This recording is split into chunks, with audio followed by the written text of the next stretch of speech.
Good morning, everyone. It's about 5 a.m. here in Portland, and this is Carpo waking up to another fine day. I'm woke up this morning with some thoughts in my head about who we are and why we are the way we are, and coming to the conclusion that being a human is perhaps the most difficult, frustrating, and confusing journey that any creature upon at least this planet takes. And there have been many stories to explain why this is true. Angels and demons and UFOs and everything you can imagine under the sun, and even not under the sun. Multi-dimensional beings. None of this answers the question of why we're in pain. We've tried. Part of being in pain is admitting the fact that being a human is a lonely experience in the long run. That each one of us has to face our demons on our own, no matter how much love we have in our life. Once we've admitted that to ourselves, we can live the way that we choose to live. It takes a little bit of insight and a little bit of education. And let me get to the point of what I'm trying to make here, which is that we become attached to ideas. Let me compare Buddhism for a minute to Western culture and the vast difference of behavior. The Buddhist of old times, let's say, may have decided that materialism is the ultimate enemy. That the problem society has is the fact that we desire things, and this is why the Buddhist practice is non-attachment. Now, this is a phenomenal thing. Yet, if you trace many cultures and religions back to their original sources, you can find why many of the rules that they have applied. And at many of these particular times, mankind, at least in those areas, was not doing too well in the sense of let's take Tibet or the times of the Buddhist. Food was lean, scarce. There wasn't a lot for people, so we had to create a society around that and explain to people why it's okay to have less. This happened in the Middle East, and this is why I believe so many of the religions, so many of the difficulties or negative aspects of religion formed, telling us this is bad or that is bad. Let me use swine for example. I wanted to know why swine in Islam was considered an unholy animal.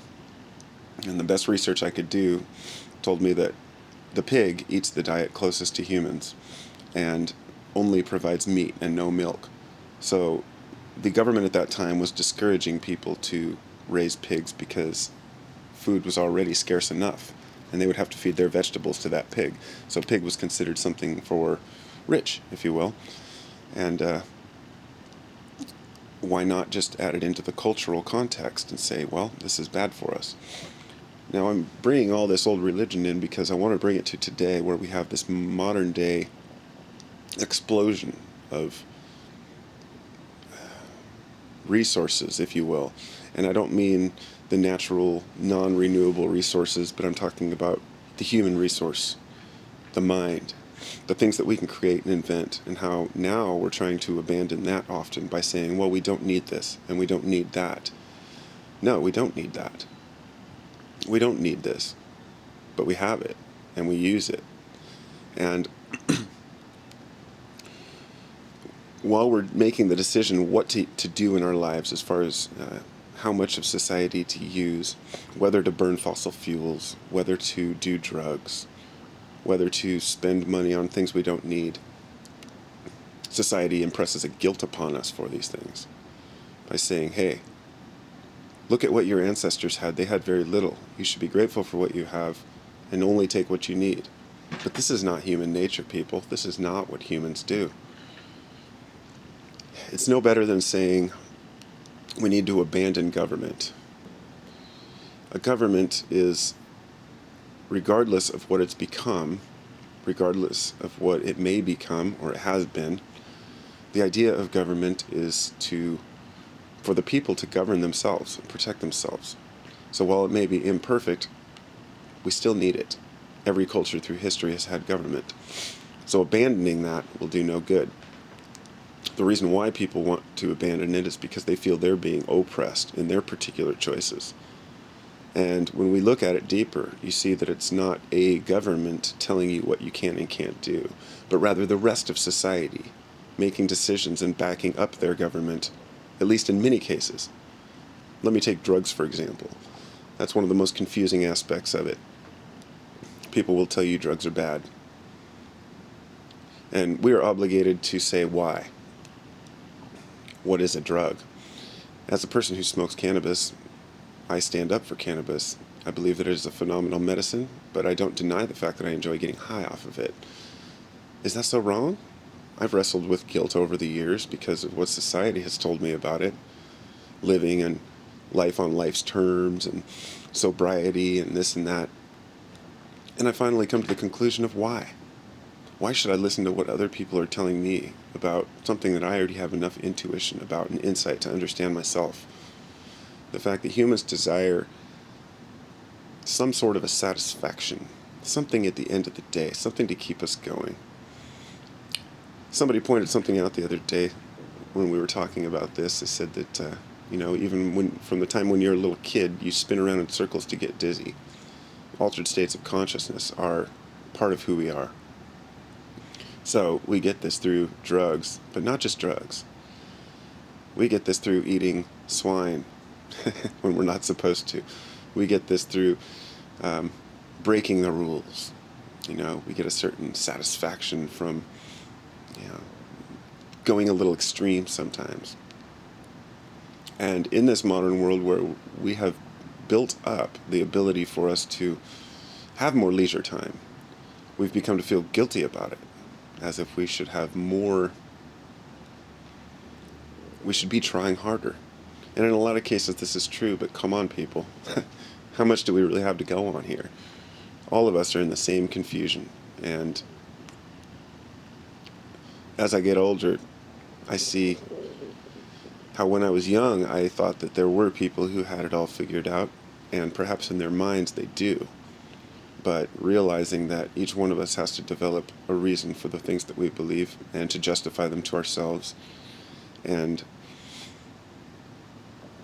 the question we have to ask ourselves if someone tells us something is wrong or we shouldn't be doing something is, why? Now, the reasons given for, let's say, cannabis. When I ask people, why should I not smoke cannabis? They will say, well, because it causes cancer. No. Well, then because it can cause schizophrenia. No.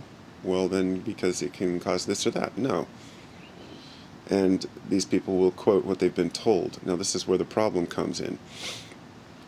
We're basing our laws and our decisions about society on what we're told rather than what we know or what we can actually experience. So if we've never smoked pot, well, nobody else should either. We're willing to believe what we're told, and today the propaganda in the world is extreme, sure. But if you compare it to history, you'll see the propaganda back then was so much worse than it ever was today. Today we've just found a way to slide in a lot more propaganda under the guise of being for our best interest. But with the internet, all of that is dissolved. We can no longer say that we're being lied to without admitting that it's our own fault. Our own fault for not doing our own homework, our own research. If we live in fear, it's because we haven't done enough research in to see why we're in fear. So I've decided that if people want to point the finger at me and tell me what I should and shouldn't do, that's their problem, not mine. If people want to tell me not to smoke pot, well, that's their problem. If people think that I am too overbearing or overzealous or I talk too much, then that's their problem too. However, I'm willing to compromise as long as someone can show me why I'm in the wrong. So far, many of the things that I thought that I was wrong about or that I wanted to change, I've realized I don't. I am who I am, but I'm not so stubborn to say I'm just who I am if I'm harming others. So we weigh the options, peeps. We weigh the options. And we have to use our own best judgment, which means we have to be educated and aware.